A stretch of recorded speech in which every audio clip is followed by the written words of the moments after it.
What is up, everybody? Wow.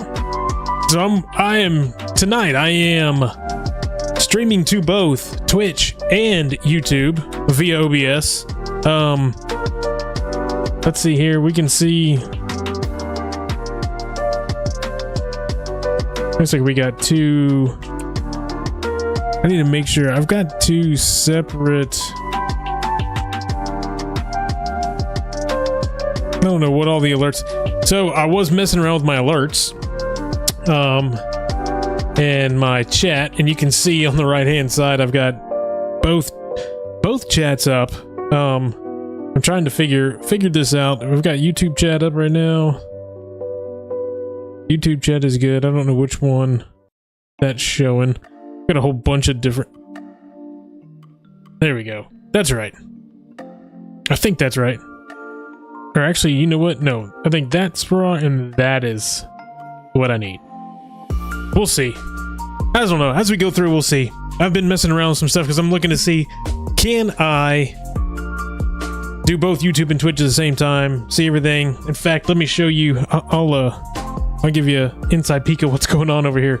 I've got both streams up.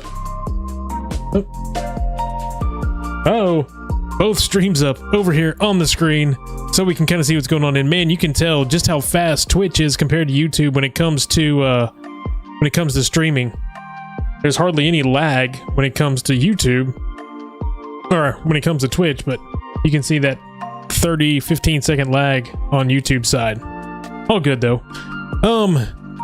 So let's hop into it. Let's see if we can't figure out what we got going on tonight. Make sure I've got my box up. I am on there. Get a shell. And let me scroll down to the story, and then I'll pull it up on screen and we can talk about it. And make sure that everything looks good. We're only at 120. Let me bump this up. Make it big fat font for all us old people, that way we can see it. All right, let's talk about tonight's story. So tonight we are going to be looking at Day of 8 Advent of Cyber, which is called Shellcodes of the World Unite. All right, so Shellcodes of the World Unite. Reading through this, seeing a couple other people run through it tonight, or during the day today. It looks like it's going to be a pretty quick one.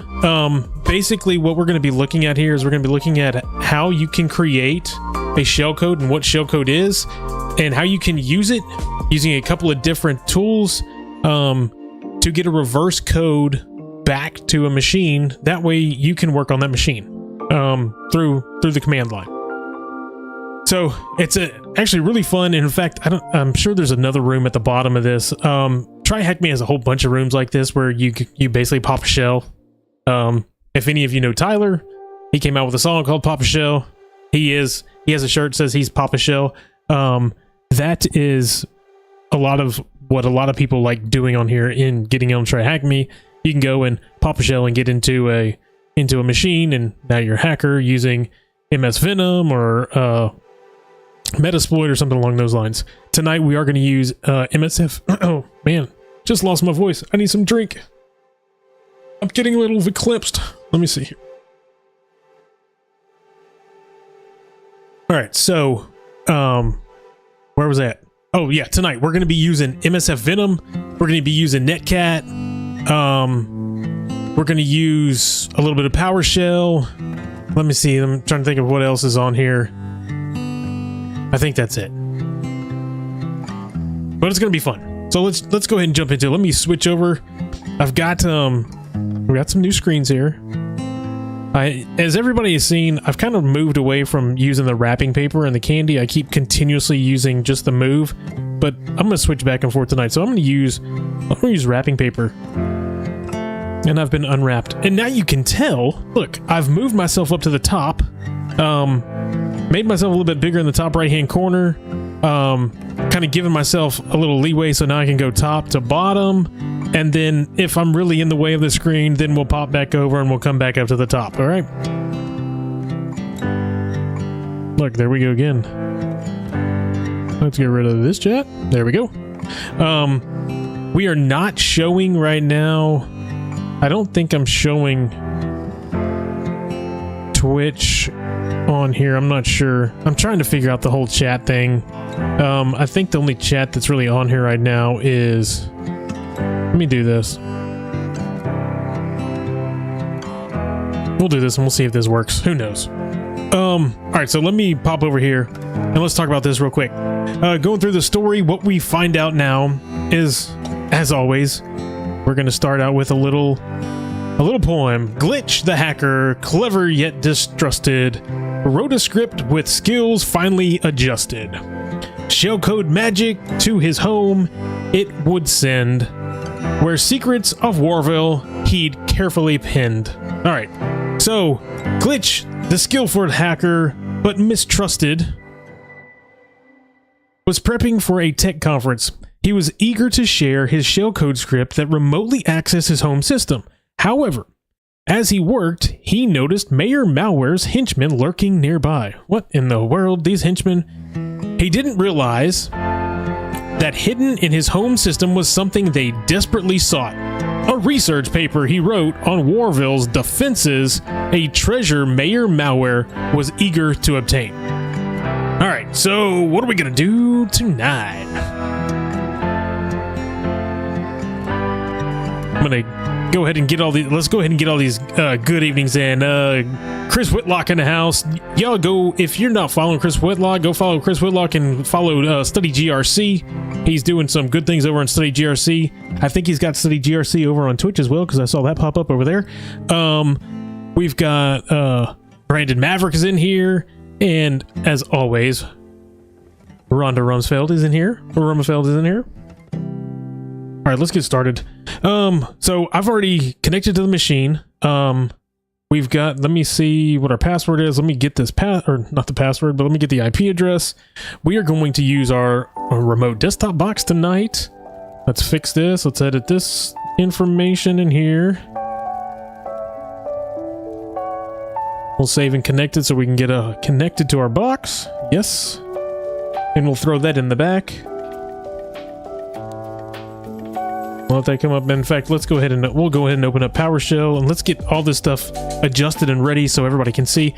Does that look good for everybody, or is it too small? I don't know for those that are on for those that are on phones or whatnot. I'm trying to make sure that all of our screens, that you can read them on text. So what I do after this is I usually go watch it on TV, just to watch it on TV and try to see if I can read it from like sitting on the couch type of thing. But hopefully this will be good enough. Let's pull this back up and let's pull our Kali instance back up. All right, I'm going to make this big and fat. All right, we see that. And I'm going to move myself to the bottom for right now because all this code is going to be at the top. And we can see through here. Okay, we see through there. That's all right.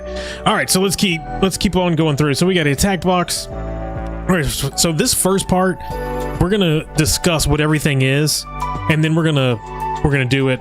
And honestly, it's a couple of copy and paste things on here with some of the creating shellcode and so forth, real quick and easy. And all we're really doing tonight is, like I said, we're gonna create shellcode. We're gonna send that shellcode over to a machine. We're gonna get a reverse shellcode back to us so we can actually see what's going on. I have a feeling they're setting us up for something big. We're going to start getting into more red team probably with stuff like this. Maybe in the next couple of days we're going to start doing some more red team stuff. But let's read about the terminologies and make sure that we all understand what's going on here. All right, so essential terminology: a reverse shell to his system. Okay, so that's what we already read. And it says, before we start, let's review some important concepts to help you better understand the upcoming content. Shellcode. So what is shellcode? Hey, TinyWa3. How's it going?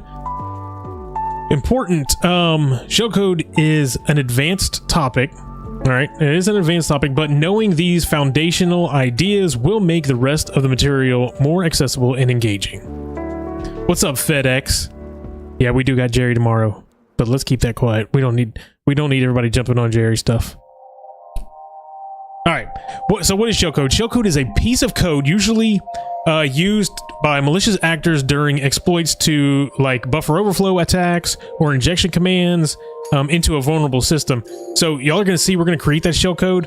That shellcode, we're going to put it in, and that's going to be what is going to allow us to connect. That's going to be the bad stuff, okay? We're going to be using, let's see if it's got a shellcode is typically written in assembly language and delivered through various techniques, depending on the exploit, the exploited vulnerability. Powershell. Everybody on here probably has heard of Powershell. Powershell is used by Windows administrators and all the way through. Like, Powershell is very powerful, and instead of clicking through GUIs, if you can get a handle on Powershell and learn how to write Powershell, you can do your job so much faster, and you can automate the hell out of it. All right, so I'll read this real quick. Powershell is a powerful scripting language and command line shell built into Windows for task automation and configuration. It allows users to interact with the system components and is widely used by administrators. Yep. I don't like this next part because it is true. However, attackers often use PowerShell as a post-exploitation tool because it has deep access to the system. So this is true. And here's what I would say. As a blue teamer, as somebody in charge of the network, in charge of assets, these are things that you need to make sure they're shut off on your user machines. Your users should not have access to be able to run PowerShell scripts. If PowerShell scripts need to be run by administrators, then they'll figure out a way to be able to run that with maybe a systems account or something along those lines. But what you don't want is you don't want a user to be able to log onto a machine in a PowerShell script to get run that is not being run by an administrator. So we always make sure that PowerShell is locked down. Okay. Next we got Windows Defender. So Windows Defender is the built-in security feature that detects and prevents malicious scripts. Windows Defender is basically just an antivirus that's on there. The free version, everybody says the free version sucks. To each his own. There's tons of different antiviruses out there. The paid for version, Microsoft ATP, is actually really good. Probably one of the tops right now, in my opinion. We don't need to get more into that. That is basically Windows Defender is the antivirus. So what is a Windows API? Well, let's talk. What is an API in general? So an API is an application programming interface. All right. APIs allow machines or systems to talk back and forth. Let's read what we got here. A Windows application programming interface allows programs to interact with the underlying operating system, giving them access to essential system level functions such as memory management, file operations, and networking. It serves as a bridge between the application and the operating system. And what it does is it enables efficient resource handling. APIs are wonderful tools, but just like anything that's a tool, it can be misused. All right. They're going to go into here, talk about Windows API is crucial because many exploit techniques and malware rely on it, manipulate processes, allocate memory, and execute shellcodes. Common Windows API functions frequently used by malicious actors includes virtual alloc, which is basically virtual allocation, so virtual memory allocation, create threads, so new threads, new processes, and then waiting for single object, which you're going to see are going to get used. I don't really want to dive into this because that's not what we're really here for. We're not here to dive deep into all of these specific techniques and what these are. Maybe we do a one-off of this and really break stuff down, but we're not here to really break everything down. I've got a question over here on the Twitch side. Can PowerShell scripts be signed and allowed only when they contain a signature? There's a lot of different things you can do. You can actually turn off the ability to run PowerShell. You can turn it on to where it's only allows signed. I'm not sure if you can have it run for specific signatures on there. That's something I'd have to look into, but I know that you can set it. There are different policy levels for PowerShell. All right, the next thing, accessing Windows API through PowerShell reflection. Windows APIs via PowerShell reflection is an advanced technique that enables dynamic interaction with the Windows API from PowerShell.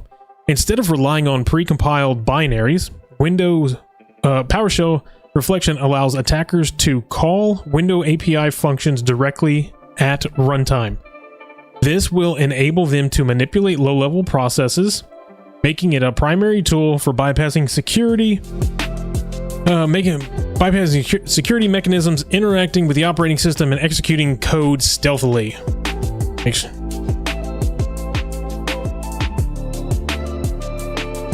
What's going on? Oh. Cameras outside were going crazy. The sun was pulling up. All right, so next, reverse shell. So that's going to be our big thing for tonight. What is a reverse shell? Reverse shell. All right, so our reverse shell here, we see that we've got our attacker. Come on, where's my? There it is. So we have our attacker here. We have our victim over here, and you can see in between how we've got our lines. What's happening here? Our attacker is going to send reverse shellcode over here. If it does get turned on and run, guess what? Now we get a reverse connection. Now we get a reverse connection back over to this machine, and we're golden. That's basically what's going to happen tonight, and we'll see it, and it's pretty fun and pretty awesome. So let's learn about generating shellcodes.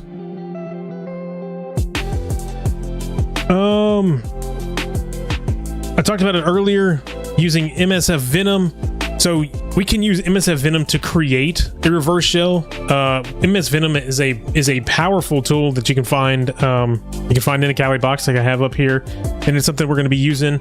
As of course is in the attack box. But what we need to do, all we'll have to do is open up a terminal, type in, and we'll put in this command: MSFVENOM P Windows, and we got Windows 64 reverse shell. Shell reverse TCP. So basically it's saying that we're going to create a reverse shell with TCP connections in between. The L host is going to be the listening host, so that's going to be the box that we're on. So if you're following along on here, this is going to be, if you're using the attack box, it's going to be your attack box IP address. If you're like me and you're not using the attack box, but you're using the VPN, it's going to be your VPN IP address that you got when you connected to it. Okay. Then you're going to use the LP2 or LP port, which is a listening port, and where you will start off with doing a listening port of 1111 with F PowerShell. Okay, let's scroll down here. I think they break this down. We can talk about this real quick in the breakdowns.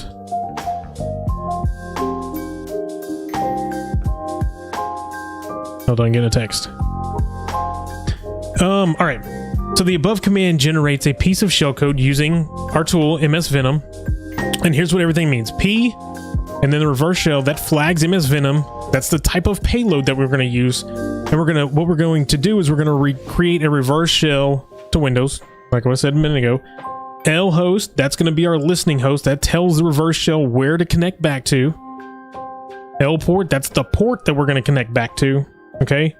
And you can choose any available port if you want, but it needs to match the port on your listener. So when we create our listener, when we pull our listener up, if we set it for a port, say we set it for port 1111, and then we actually go open up port 1112, guess what? It's not going to happen. We're not going to see it. So you have to make sure both ports are the same on each side.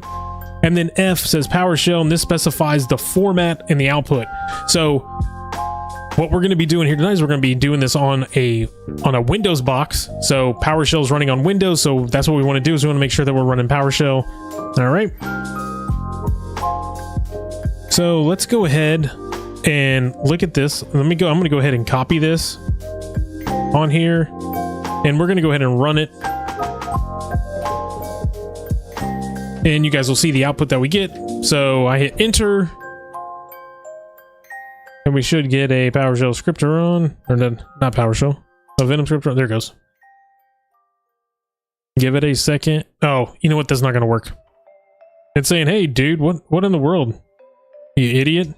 We need to put in our IP address so it knows where to come back to." All right, so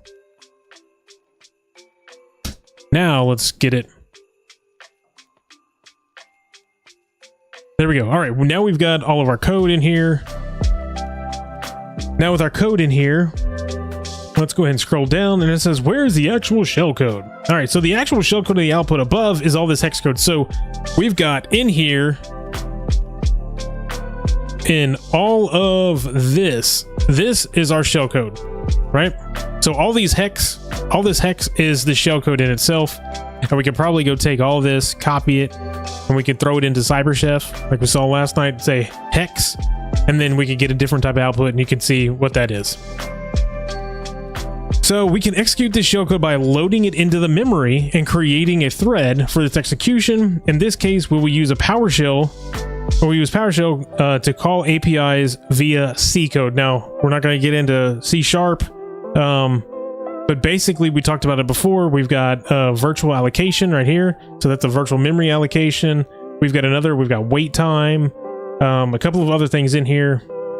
Here's our create thread. That's our create thread. And this is going to add the type of create thread. And then right here, what it talks about, where is it at? Right here. What it talks about right here is we're going to take all of this shellcode. We're going to take all of this shellcode here, and we are going to paste it into where it says shellcode placeholder. So in our script here, they've got a shellcode placeholder. All we're going to do is dump it into there. So it says, whoo, that was a lot of code. We're going to go through, this goes through a whole bunch of explanation. We're not going to go through all of this. There's a lot to this. It breaks everything down. We could spend a long time breaking all this stuff down, but let's get to the fun stuff. Sitting here reading. Have fun doing all this. All right, so here's all of this. We got our placeholder. Basically, it's going through again, telling you everything that's going on. Now it says it's time for some action. So now we've got our shellcode here. I'm going to go ahead. Let's go ahead and split this. Let's split our terminal. Ooh, that made everything small. That was probably not a good idea.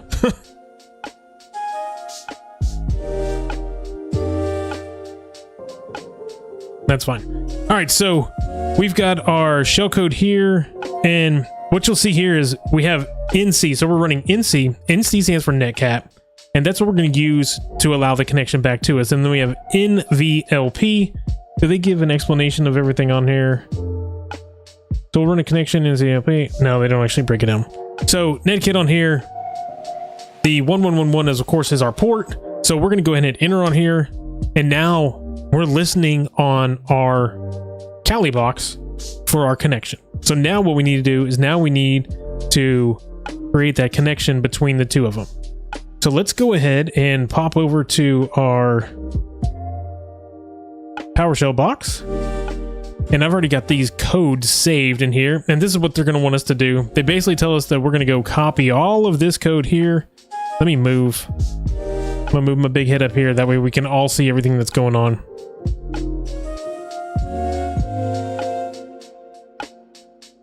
So we're going to copy all of this code here, all the way up to the bytes. We're going to do copy, and then we're going to come back over here into PowerShell. We're going to hit paste, and it's going to try to.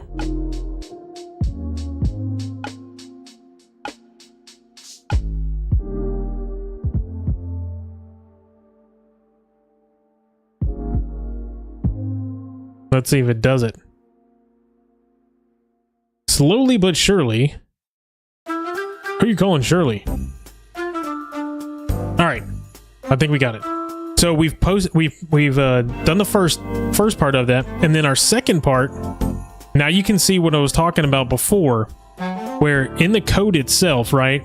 What it had in here was we had this in here originally, and what they say is remove that out, and then we want you to put in place. We want all of this to go in its place. So for this, because I just copied it into Sublime, we're just going to use this, and I put that on there that way we'd understand. So I'll copy all of this here. We will right click on here. We'll copy. Mike James with a subscription.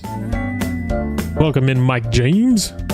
Now we're going to go back over to our box. So what we are essentially doing here, of course, you're not going to a box and putting malware on there, right?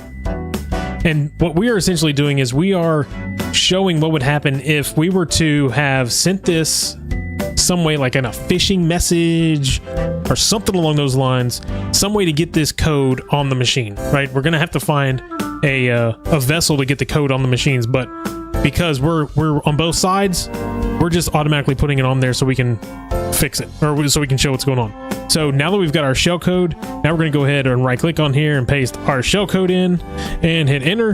Hopefully everything goes good.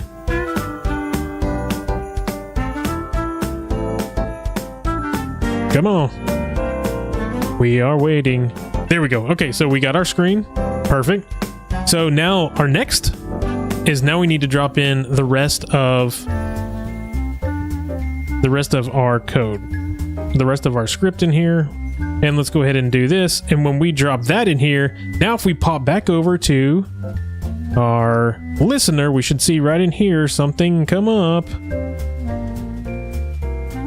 And there you go. Now you see in here, we now have a reverse shell back into our box. So now you can see that we are on a Windows box. You see Microsoft version 10.0. So we're on a Microsoft Windows 10 box right now. And what we can do on here is I am actually working on a Kali box, but if I type in dir, guess what I get? I get all of the windows, right? I can see now, I can see glitches desktop. So we could actually go CD and then desktop. Ooh. And we can do an LS or a dir on here. We can see what's on glitches desktop, and we can see feedback, website. So we see website stuff, EC2 stuff. So now you see how awesome this could be, because now we got a reverse shell into it, and they don't even know we're there, right? Supposedly, they don't know we're there. But we're not finding much on here. We are on port 1111. So let's hop back over to the story and let's see what we need to do next.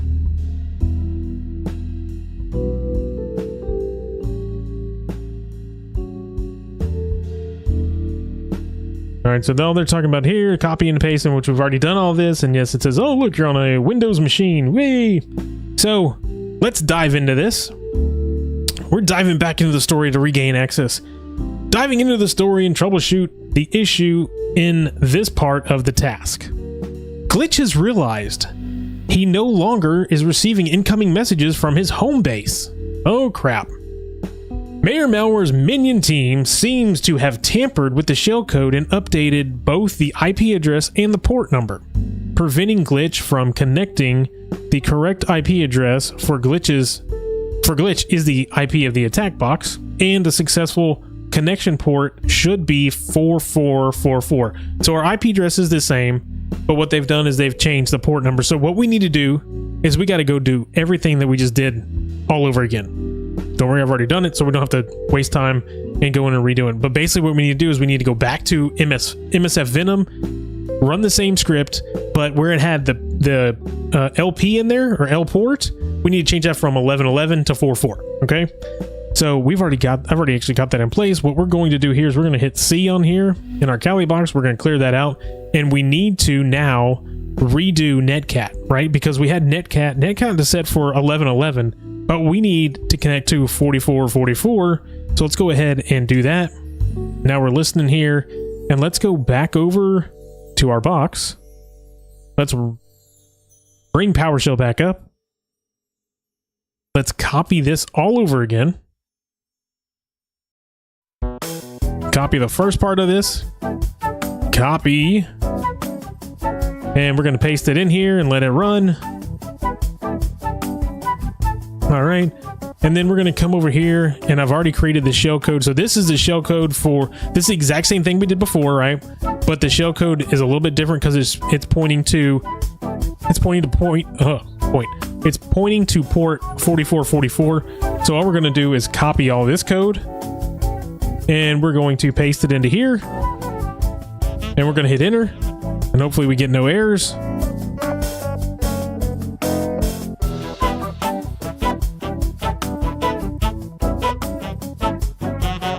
And we got no error, so now that's finished. We see user glitch, and then we're going to copy the ending part of our code, and we're going to paste it into here, and we're going to hit enter, and we're going to go back to our shell, and look, now we're already in. So we are already back in, and we're on 444. We can see that. Whoa, lost my mouse. We can see that by Windows again, right? So we have Microsoft Windows version 10.0, and now we're on a new port. He says pointedly. Point to point of the point. Pointedly. That's correct. All right, so now we're here. Now what are we going to do? We need to do the same commands we did a minute ago. So we got dir, so we got our directories up. Now we need to fiddle around, find out where we're looking for the flag, basically is what they're going to have us do. Where is the flag at? We can go, let's go check on his desktop again. See if there is a flag. And we can do dir on the desktop. Not for, come on, got to be able to type. And now we see a new one. So now we see flag.txt. So let's do this. Let's say type. And let's say flag.txt. We'll grab our flag for today. And there's our flag. Our flag is AOC. I got my access back, bro. 007. Got my access back. Copy that over here. Let's pop over here. And that is the only flag we have for today. We'll go ahead and hit submit, and we're done. So it says, take a look at the AV evasion shellcode room. This will probably be a little bit more in depth. Like I said, this is a short room today, quick and easy. Basically what they're showing us is they're showing you how you create a reverse shellcode using MSFVENOM, and then how you would actually use it and connect back to a machine using Netcat. That's all it is, which means we're probably going to get a little bit deeper into this in the coming days of getting some reverse shellcode sent out to a machine and getting back in to look at what's going on. All right, I'm gonna look over here. Okay, so to Twitch, I'm pushing about 7,000. So I'm pushing about 7 megs on Twitch. It looks like I'm doing pretty good over on Twitch. Hey, I might be able to leave this up and be able to run both Twitch and YouTube and not be too bad. Oh, I don't want my face down there. Put my face up here. All right, what do we got over here? I see Base Case and CyBeardSec over in Twitch talking. Point to point. He says pointedly. So, I think they're just talking back and forth. I see Chris is saying looks pretty good on both. Good. As long as that way I can actually leave everything over. I know I've got a lot more followers over here on Twitch. I see a lot more. Kind of in both places, but if I stream on both, you know, I've got people that are on Twitch that aren't on YouTube, and people that are on YouTube that aren't on Twitch. So let me pull this.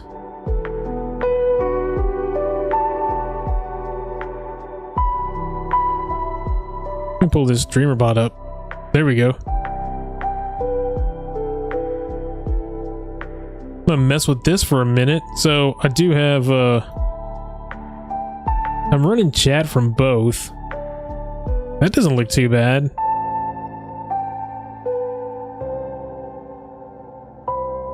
So I actually have both up over here. I showed it earlier. If you look at here, let me grab this.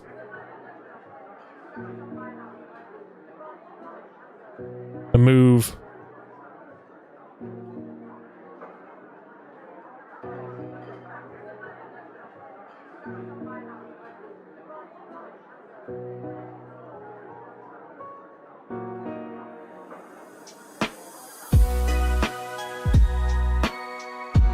Trying to get this chat right.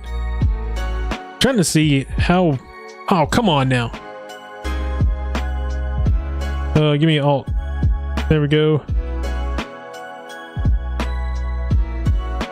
Yeah, everything is running on. Everything's running. OBS is running everything. I'm pushing everything directly from OBS. So I'm using a. Here, let me. I'm using a plugin by Harris Heller and his crew that allows you to automatically So I got this. Yep, there we go. Hey, look at me here. So there is a ATM streaming. Allows you to push to both. So you log in, you have whatever the built-in is, whatever your top one is, you push it out to there.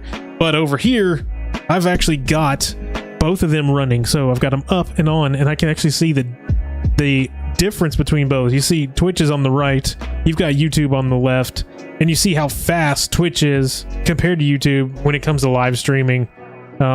You see everything going. So if I move it away and then I move it back, you'll see that Twitch actually changes before YouTube.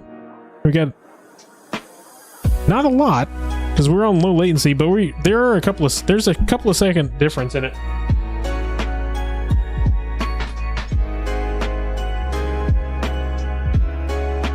Anyway, what else we got? What do we got over here? I see.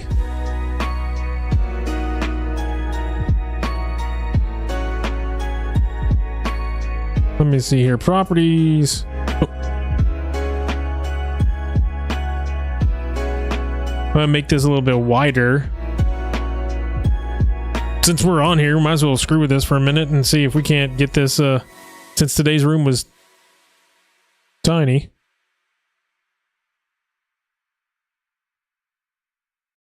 Maybe that'll work. I don't know. I've got to mess with this. So what I've got here on, over here, over there. Yeah, over here. Good Lord. That's actually another plugin, by streamer.bot that allows you to actually connect all your stuff together. So let's testing that one out, see how well that one worked. Hey, was my snow not? Oh, there we go. Oh my God, it's snowing.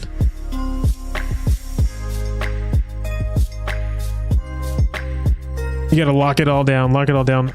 All right, so we're done for tonight. Tomorrow will probably be a longer one, but we are good to go for tonight. Everything's over and done with. Quick 30-minute stream. Room is complete. If you haven't already seen, I do have everything up for this week. All of the streams that will be going live this week. The person that actually did today's stream for, or today's walkthrough for Try Hack Me, actually had on there everything for like the next 5 days on his screen, so you could see all of the rooms that are going to be available for the next 5 days. So I took a quick snapshot of those and added all of the titles to the next 5 days of my live stream, so it doesn't just say day 9, day 10, day 11. It actually has the title of what's there. So if you guys haven't seen the walkthrough for today from Try Hack Me, then you can go check that out and it'll show you exactly what's in there. The person that did do today's walkthrough for Try Hack Me did go into a little bit more depth than I did when it comes to like the shellcode and stuff.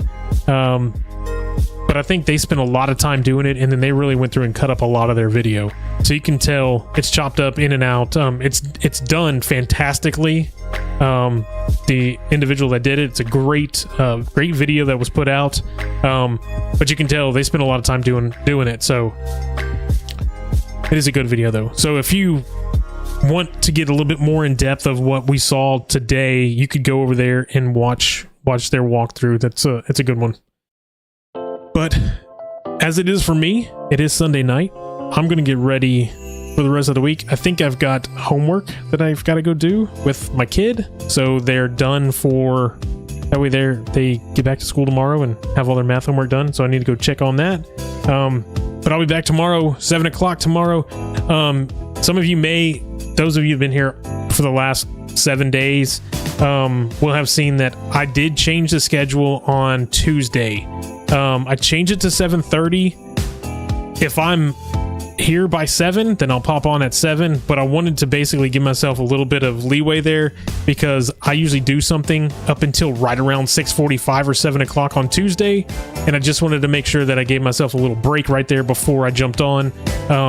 If I am here and I've already eaten dinner and I'm good to go, then I'll pop on. But I didn't want to say, hey, I didn't want to put on there that I was getting on at 7 o'clock and then at 7:15 be sending messages like, nope, I'm not getting on until 7:30. I've got to go do whatever. That is probably another part of it, Beard, it is close to my bedtime. And what I have to do is I got to take a nap before, so I don't fall asleep on stream. You are correct.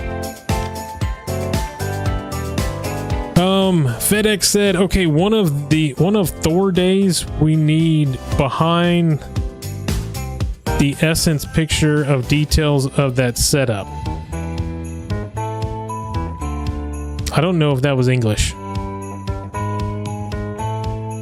I'm assuming you're saying one of these days you're gonna need a behind the scenes.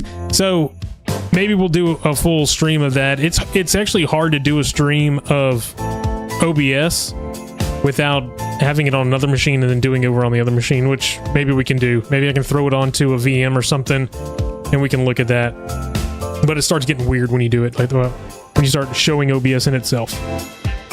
But all right, that's gonna be it for me tonight. We had a lot of fun Friday night with the stream, and then a DJ stream for almost 2.5 hours, and then we all raided into base for his affiliate stream. That was fun. But for tonight, I am done, and I will see you guys tomorrow around 7 o'clock. If I don't see you in the morning for the Daily Cyber Brief. Until then, have a great night.